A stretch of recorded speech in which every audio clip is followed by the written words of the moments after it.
Hey guys, this is Cam of Burton Campers. Today, I'm going to be showing you how to use your awning through your phone using the BM Pro system. So what you want to do first, you want to go to this menu button and you want to click it a couple of times until you get to pair device. Then you want to click OK and make sure that everything's paired up on your phone.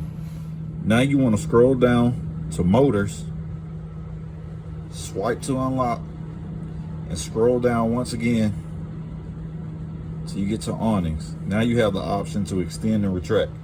So now we're about to let the awning out using the app.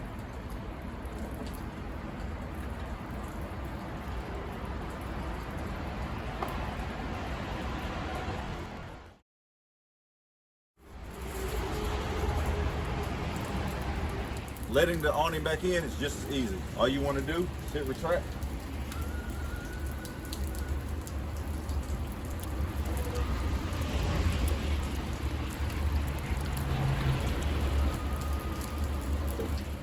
Now that was just a little demonstration on how to run the awning in and out, but notice that it's raining and windy. You never want to have your awning out on rainy, windy days.